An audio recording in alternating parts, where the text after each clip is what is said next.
Well, good evening, everyone.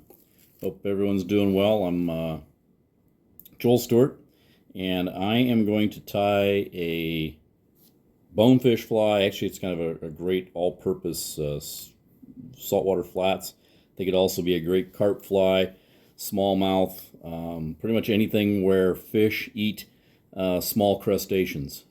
That's what this fly was intended to be, and that's how it's worked out. So we're going to tie this on a Umpqua 506H XS heavy. This is a saltwater upturned 60-degree jig eye hook. We're going to be using, in this case, red UTC 140 thread. Going to have rubber legs on it that are, in this case, I'm using pumpkin and orange. Going to have some crystal flash in it. And then our underwing is going to be rootbeer calf tail. And then the body and the overwing are going to be, in this case, some bobcat fur. This is a piece of trim I got up from a taxidermy shop. You could also use a reddish brown rabbit fur, or summertime. I wouldn't use full winter red fox, but anything that's a very fine fur. I like predator fur, cat fur in particular. I tie this fly with mountain lion, bobcat.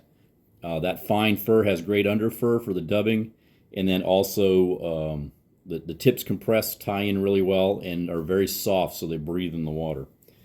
So we'll mount our hook here using my old standby Griffin Montana mongoose. So I start my thread right at the eye, and I'm going to work it up till we're right on top of the hook.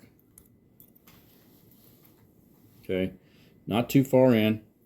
I forgot lead eyes. I use, in this case, on the darker color ones, I use a brass coated 3.5 for the size 8. Go up a little bit for the bigger sizes. But I just put 2 wraps to that side, 2 wraps to that side, start the X wraps. Kind of adjust them. I want just a little bit of space ahead of that bend. So you can see I've got just a tiny amount of space there at the bend. Cinch those down. Put 3 tight wraps to the back, 3 tight wraps to the front, helicopter 3 times, and then do it again. 2, 3, 1, 2, 3. I use a lot of turns, making sure I secure those eyes down. We don't need those rolling around on us. So eyes are nice and secured. Now I'm going to take my rubber legs, and I'm going to trim on this, the size 8. On the size 6s, I don't trim these, but on the size 8s, I take a 1/4 inch off of the orange tips, and I tie this in tips first, which gives me a loop going to the back. You can see the loop there. And I just run this down the shank of the hook to right to the bend. Tie that off on the bend. Now we're going to build our body. So I'm going to start, I'm going to get some wax on my thread. Wax that up. Got to stop. Have a drink of beer. We're having a Mammoth Brewery Golden Trout Ale.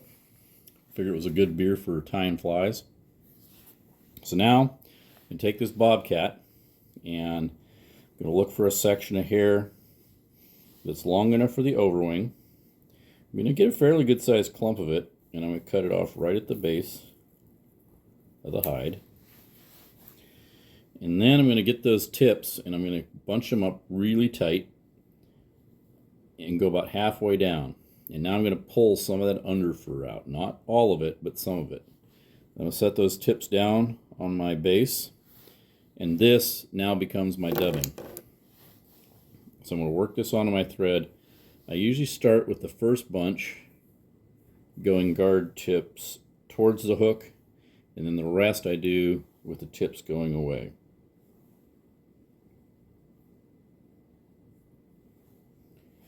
Get this laying on the hook, and then you could do a noodle if you want, but I don't want the fur that compacted.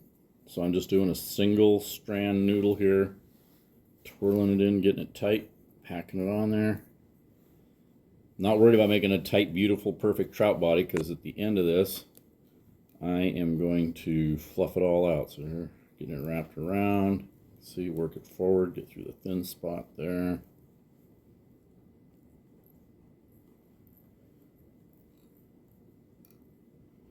Finish that off, then take my dubbing brush. This is a tool that's got Velcro on both sides, and I just fluff this out of it. I want some of those guard hairs and some of that fluff pulled out of the strands.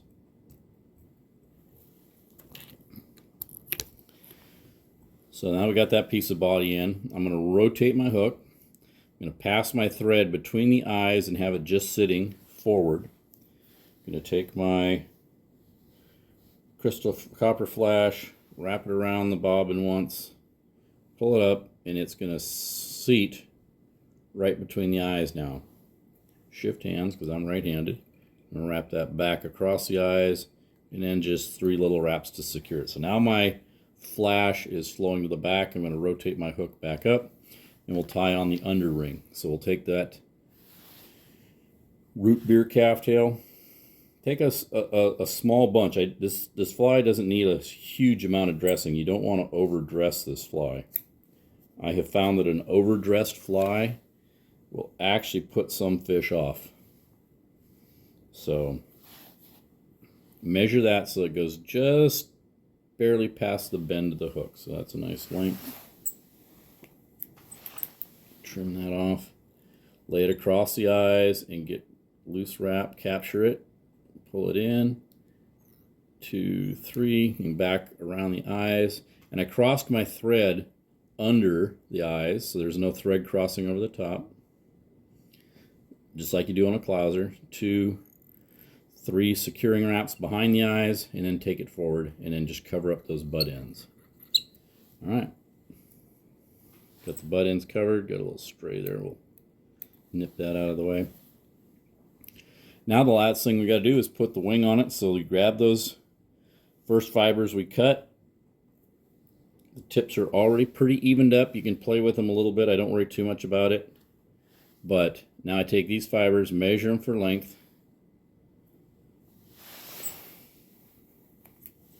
You want these to be slightly longer than the underwing, so just a little past the bend of the hook. And we're going to lay these in.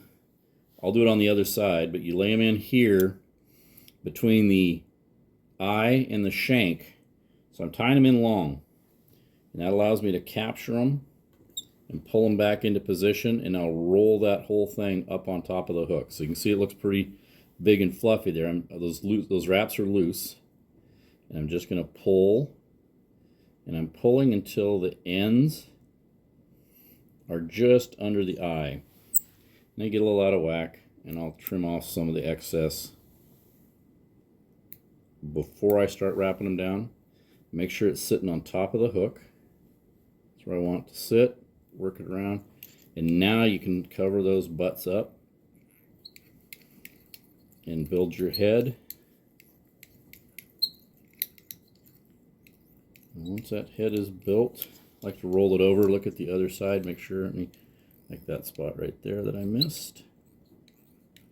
Get them all covered up and prettied up. Whip finish it. I like to do 6 or 7 turns. 2, 4, 5, 6, 7. Snug that down. Now I got a nice little head on it.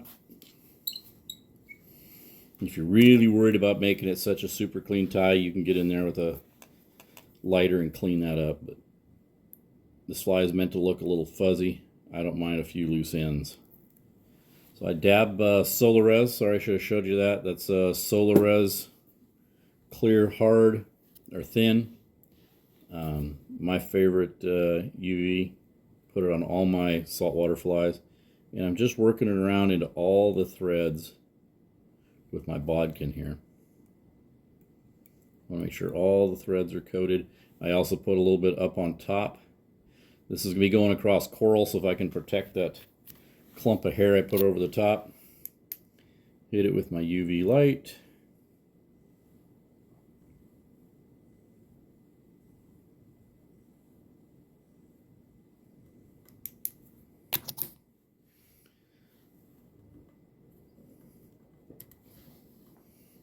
Now I come back, I trim the rubber legs and the copper to be about 2 times the length of the hook.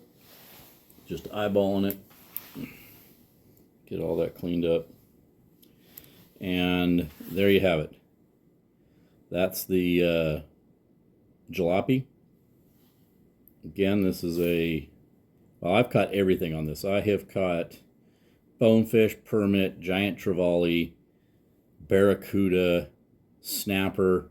I mean, just if it swims and it eats little critters on the bottom, this is a fly that'll do it. Again, you can tie it in a lot of colors. And it has been very effective to me. I call it a jalopy because it's parts of it's Clouser-esque, it's gotcha-esque, it's got the rubber legs styled in a pattern plus a dubbing after a crazy dad, which is a smallmouth bass, crawfish pattern. So it's bits and pieces of everything, and the original Overwing used to be red squirrel tail, and I still use that on some of these. And you can see there's the red squirrel tail, and the first one the one I had, it came from my dad who picked it up as roadkill, so I thought a jalopy was a fitting name for this fly. Hopefully this was useful. If you like these videos or you like to see any other patterns, I'm happy to put them out there. In the meantime, cheers.